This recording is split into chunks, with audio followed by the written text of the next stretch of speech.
First person I told was my brother. My brother is also gay. I think he tested me because he thought I was trying to trick him into coming out.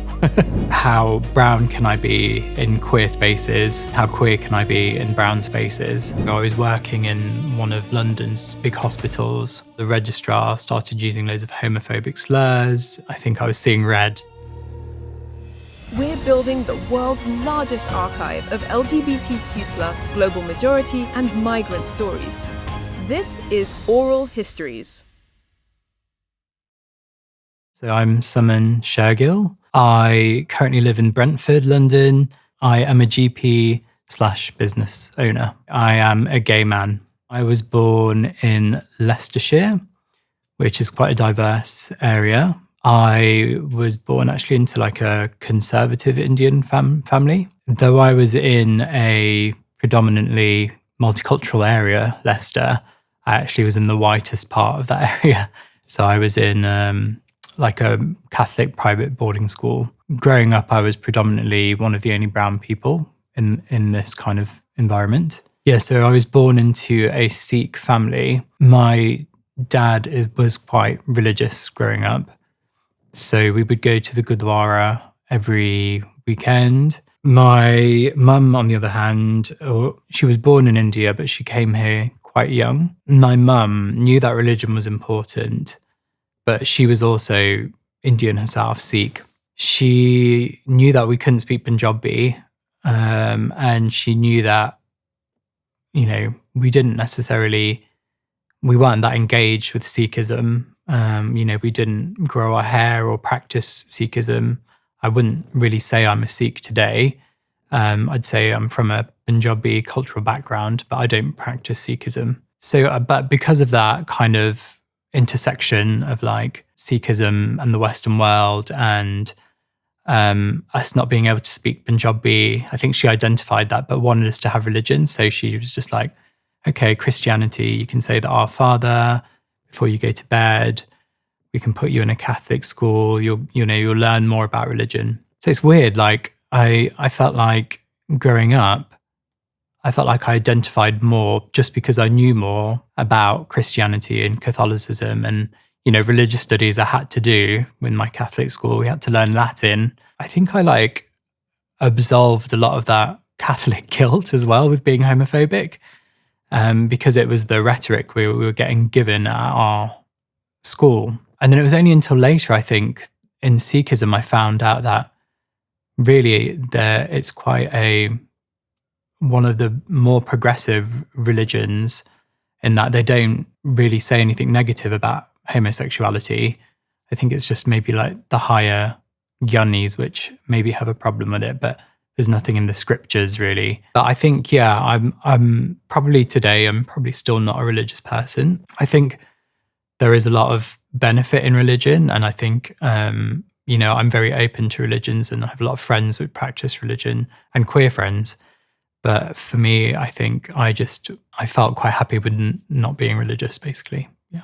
I think it's probably a combination of knowing that you're different to all the other guys in your class. And I guess it wasn't necessarily about attraction, the earliest memory to the same sex. It was more about what you're into. And if that aligned more with like the females in my class or whatever, I was more artistic, classic. I was more into music than I was into sports. I was the arty, weird kid, basically. And I think maybe knowing I was different came before actually feeling attraction for the same sex, which I think happens, naturally. To me, it was probably around like 15, 16. I remember I tried to normalize things in front of my friends and try to gauge like who was the more liberal thinking ones that I could come out to. And I actually went through an interesting coming out story because a lot of the initial people that I came out to first then started coming out to me. So I was just like, is everyone gay? But yeah, so I think the first person I told was my brother. And my brother is also gay. So I think he tested me because he thought I was trying to trick him into coming out. But then he also came out to me as well. And then I think one of my best friends, I came out to her. And to my surprise, she also came out to me. But yeah, it was ultimately, I was quite able to gauge like who was safe to come out, even though it's an absolutely terrifying experience. And you're really desperate for them to kind of keep it a secret. And I wanted to keep it a secret for a while. So yeah, I had like a good circle of friends that I came out to initially, and my brother. And I guess with me, I was the more classically camp kid that no one was surprised about at school when I came out. But with my brother, he was like more on the masculine side, if you like. So for me, when I found out that he was gay, I was really, really shocked. And I think it really helped to normalize a lot of things. But I think in terms of like our family dynamics, it kind of put a lot of pressure more on me, because it was like, okay, my brother's gay. He had come out and had a difficult time with my family. So then I was like, the last hope for my parents in a way for the Indian wedding or, grandkids or whatever they had in their head. So it was great in some ways because we kind of had this mutual understanding, but it was also really tricky in others. I think I carried a lot of weight on my shoulders at that time. My poor parents, I feel, I think they did really well. It took them a while, and we still got kicked out. We had some terrible experiences coming out to our parents. That's the reality. It could have been way worse, but I think once we did come out, and I think it was really apparent to me that I had to come out in order to kind of build on our relationship, because I felt that I didn't come out to them until I think I was 21, until I was like doing well in med school. It took a lot of time, a lot of them adjusting. I think it was until they could see us like succeeding and being, normal people still, and then introducing maybe our partners as well, who are also, normal. They got more accustomed to it, and, they built relationships with our partners. And I think it took year by year, there was so much progress. I still don't think I'm going to see like my parents like marching in a parade or anything like that. But I think from where they were, from their culture and from their generation, I think they've actually come leaps and bounds. After I came out, it was a bit different, because I think every relationship, no matter if it's your parents, your partner, your friends, I think has a level of trust and respect. And I think I kind of broke their trust and respect when I came out. And it was almost like, how could you do this to us? How could you do this to the family? Why did you choose this? It was, and I think it's then working on the fact that, look, this wasn't a choice. This is, just me living authentically, and sort of trying to make my parents understand that. I think when I came out, it probably wasn't the best in that I had this really long piece of paper. It was quite a brutal coming out. So I was like, I will not be getting married. I will not be having kids with a woman.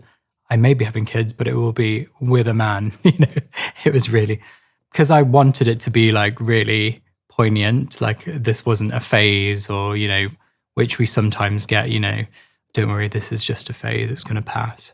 So my coming out, I think, was very kind of explicit, and, I had it all laid out and written down so I could give them it to like reflect on. Maybe I don't think that was a good way, but I think it then sort of like, consolidated the fact that it wasn't a phase, and then they were able to be like, okay, this is definitely real. And I guess like then building on it with my parents, giving them time to learn and make mistakes and ask the wrong questions and not get too triggered. I set my expectations low for them, and I had little goals, like small goals I was like, I need my mum to understand, firstly, that it's not her fault, because I think she went through this thing of like, oh no, it's my fault. It's the way I raised you, it's the way it's in my genetics, or whatever. So I thought, okay, we'll get to that goal, number one. Then my second goal, I guess, was, look, I can still be safe and I can still be safe and I can still have nurturing relationships and, be a good part of the community. So by showing her that was like my second goal. And then it's like, introducing partners and normalizing it. And I think it's true for a lot of South Asian community that they're just probably not, it's not as vocalized or talked about at home. If anything gay comes on the TV, quickly gets changed over, or if so-and-so is gay, it's derogatory comments. We don't really talk about that. That doesn't really happen in our community. So I think it's, again, then by just taking that back and giving examples of people, I think that really helped. My dad in particular, he like met some colleagues who were gay, and then he was just like, actually, no, it's fine, So allowing them time and just trying to normalize it. And I also remember I had a lot of therapy at this point. And my therapist at the time used to tell me to shock my parents a bit, which I don't know if is true for everyone, but I think in Indian households, you can come out and then you can quite quickly go back into the closet because you don't talk about it.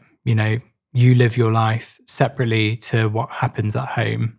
And I think it's important to be really open at home, talk about the fact that you're dating, talk about a difficult encounter you had, how that affected you, so that they're on the journey with you. I think that's really important.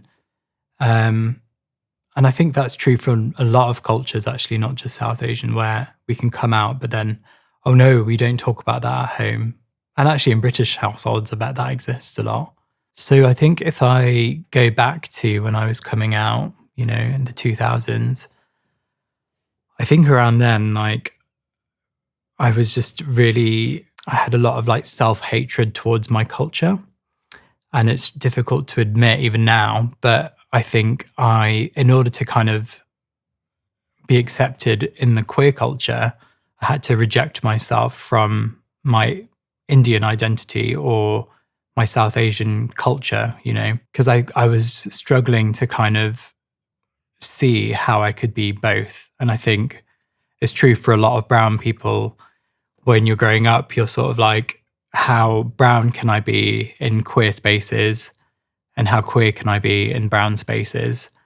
And it was kind of this navigation, and you're sort of like, oh, okay, you go out to a gay club or a gay scene or whatever, and, you are a minority there, and a lot of the stuff or the music or, it doesn't necessarily resonate with you. But then you go to an Indian event or a cultural event, whatever it is, and you have those sort of opposite feelings. And I think that's where I started to resent my culture a bit, because also Indian culture is very wedding centric. So I just remember going to so many weddings as a child and just being like, this is never going to be attainable to me. So it's cringing me out. I don't want to be part of this. This doesn't speak to me directly. I remember just really trying to push that part of myself away from me, because, I felt so associated Western culture with more progressive culture. And so that's where I wanted to be, that's what I wanted to be leaning more towards. Yeah, I had a really difficult time with my identity growing up. And I still think there's a constant battle at the moment, and in current climates as well. It's very tricky. We're a nation that's really triggered at the moment as well. Lots of microaggressions, lots of racism and homophobia, which is coming to core parts of the media. But yeah, I think ultimately, after a lot of therapy and a lot of just living and crashing and burning and educating myself, I think I took solace in the fact that there's no right or wrong way to be brown, and there's no right or wrong way to be queer. And I think just leaning more into yourself, as you grow, and that gives me peace. So with medicine, you kind of have to go a lot where you're given. It's just the way it rolls in this country. You get sort of allocated an area. And through my training, I had basically been in Yorkshire to Leicestershire. And then I decided to just take a year out and move to London on a whim and just have a year out working as a locum doctor. And it was a really spontaneous thing because I thought I was only going to be here for a year. And I just instantly fell in love with London. It's somewhere I had always wanted to try, but I just was able to find like-minded, progressive individuals that I was able to talk about topics that mattered to me. So I was able to kind of create this kind of second family, the queer family. Secondary to that, I just felt like there was more opportunity for me as well. Not necessarily just for my career, but in terms of dating and meeting other queer people, more progressives. So it's been I fell in love with London, and then I thankfully got into GP training here, which means that I can sort of consolidate living here. And now I've got my setup. Other than financial, as everybody in London, I'd say the challenges. Okay, I think, dating is obviously an interesting topic for queer people of colour. I found, the dating pool to be interesting as a South Asian. You're not always the sort of preferred choice, and you get, there's quite a lot of obvious racism within the gay community. It makes you look at yourself in a lot more layers, and I think people become a lot more insecure using certain apps, using dating and just putting yourself out there. I'd say, some difficulties I've had around dating white men that don't necessarily see you for your background and your culture. I think a lot of times, dating a white person, they sometimes don't appreciate that racism is a daily thing for us. We get put into groups, ostracized, on a daily basis, especially if you're working with people. For me, I wanted someone that kind of understood that if I was dating a white person, to a degree, and there were times where I was dating people and, down the line, they'd be like, why is there a black pride? I'd just be like, roll the eyes. Obviously there's a black pride because it needs to exist, There's still so much marginalization in that community. They need a safe space. But I think because maybe I didn't exercise some of this screening stuff down the line, I'd realized that if there was a racist remark by a family member, a racist incident at a wedding, I didn't feel safe, or I didn't feel safe to confide in my partner, or they didn't understand why I was behaving in such a way. I don't think when you're dating a white person, they have to be 100% in the know, I would personally like them to be able to talk about white fragility and be really super liberal, but they don't have to know everything. But I think they have to kind of have a sort of understanding as to how it affects you, and also have that intrigue and willing to learn. But I think it's important that when you're dating white people as a person of colour, that you have some kind of technique or way to kind of feel out if they're the right sort of person for you.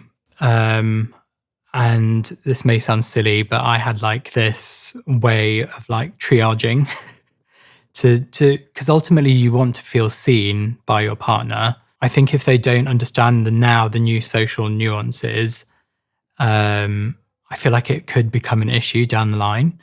So obviously you want them to see you and to respect your culture and to be open about that. I think when I was dating, I used to have this technique where I'd bring up like a sort of social or political issue and just see how they respond to that, and see what they, where they sort of lie or how, open they are politically. And there doesn't necessarily have to be a right or wrong answer. It's just how they speak to it. And then I would also bring up privilege somehow and see how they respond to that. So whether it's white privilege or male privilege, if they've got some insight into that. And then lastly, I think it's just knowing that the person that you're interested in is also like open to learning. Because if they're shut or they're just not wanting to engage in those difficult topics, which will arise throughout your relationship, I think that was my screening criteria. And I think it worked well. Moving to London, definitely, I felt like I gained my independence here and I gained the confidence in my voice as well, because I think not that I, can call the places that I was in previously provincial, but like I definitely felt like I was more progressive and I was able to find like-minded people. So I think that's really validating to a queer person when you meet like-minded individuals. And so, yeah, I think it really did change. One memory which springs to mind is when I went out into a gay club when I was like 22 or something in Leeds. I was like the only brown person there, which was fine. It often happens when you're up north. But basically, I remember just being pointed out by the sort of DJ MC, like as soon as I walked in, and like it was referenced to be like Aladdin. And so throughout the whole evening, it was just like a sort of joke, and they played like the song from Aladdin, at first you kind of just have to go along with it, but it's just like, well, they're just making this joke because of the color of my skin. And so that then became my personality, which was just like kind of limited my experience there. How did that affect me? I was bummed out for quite a while, but I think, I was able to move past it.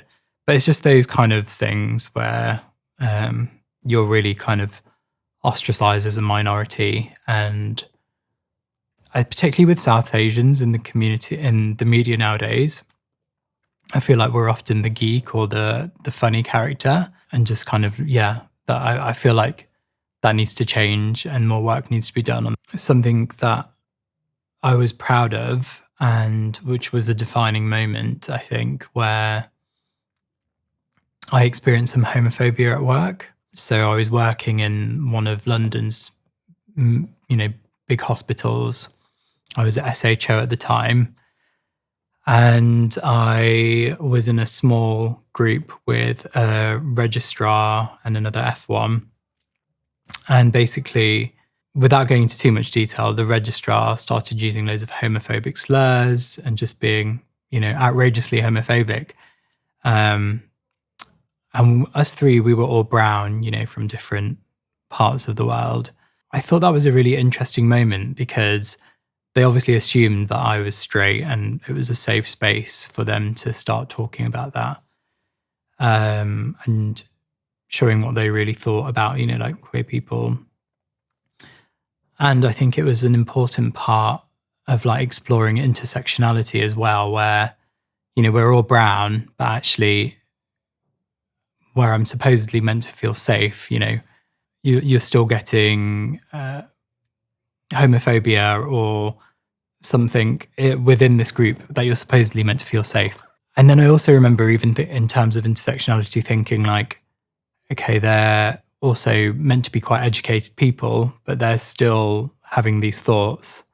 And I think it was quite eye-opening to me because I was like, number one, I thought you're professionals, you shouldn't be saying this sort of stuff at work.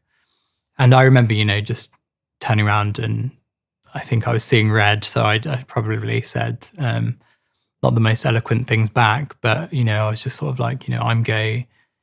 This doesn't mean that. That doesn't mean this. I had to gave them a bit of a schooling, like on the hospital floor level in front of everyone. So it was like a big scene. And I just then, I thought it was an interesting process to see like how it then played out. Because you shouldn't be using this type of homophobic slurs or discrimination in the workplace. And then so, I tried to escalate it, didn't really feel much was happening. I was then like, oh, okay, this is probably what systemic racism feels like as well, where I didn't really feel like I had anywhere to go or report it to. And then having to work with that person, for the rest of my time. That was an important lesson to me. A, because I was able to like stand up for myself. But B, I could see like the barriers actually that can happen to a lot of people, in similar situations in the NHS as well, where it's supposedly meant to be very diverse. These moments can still happen. I think, they came from possibly like different religious backgrounds to myself. So I remember thinking like, as a doctor, you should be able to treat whoever comes in front of you and not have any bias. You treat everyone with like equality, basically. And I remember thinking like, actually, it's quite dangerous for you to have those viewpoints. And I think it would affect the way you treat a specific patient, if they were gay or transgender or what have you. And it made me actually lose faith in a lot of clinicians and you can see why a lot of these minority people still need their own services where they feel safe. So I remember thinking that. But in terms of how I think he was shocked and, he was given an education. And did it change their viewpoints? I don't know 100%, but, it certainly challenged him. I've done a lot of work mainly around the health side of things. So at med school, I was involved in something called sexpression, where it's basically advocating for sexual health and particularly within the marginalised groups. So I remember going to the Houses of Lords actually and speaking about sex and relationship education when that bill came in, probably about 10 years ago, and trying to just like normalize LGBT and make it mandatory sex and relationship education in schools. And then I also was involved with the HPV vaccines for boys as well. And I did a degree in international health where I found this topic particularly interesting, just, trying to reach out to minority groups and how to improve their access. And one study that I did was based actually in Buenos Aires in Argentina, where we were basically trying to help improve the access of transgender sex workers in Buenos Aires to sexual health services. I find that topic really interesting personally in the context of health. And that's where I think intersectionality is so important. I think like people aren't necessarily interested in our voices. There's not enough platforms. So I think things like this are great. I think, again, they're excluded from a lot of these policies because a lot of policies do not take into account intersectionality. In today's current climate, I think it's really difficult to not be triggered on the daily because also social media perpetuates, a lot. So I think like maintaining your mental health in today's current climate, where there's quite overt racism, you've got reform there, you've got things going on with Trump in America. I certainly open up my phone and I feel triggered, it brings back all of my insecurities. And again, I think it's important for queer GM to really like kind of look after their mental health at the moment because it's not easy. I think it's a daily struggle. If you go back in time, what would you say to yourself? The more uncertain you are of your identity, the more you should just lean into yourself more. Because I think often as young people, we're trying to be something we're not, or trying to fit into a certain mold that society's expectations or cultural expectations. And I guess it just goes back to my point of like, there's no wrong or right way to be brown, and there's no wrong or right way to be queer. So just live authentically and lean into what makes you tick.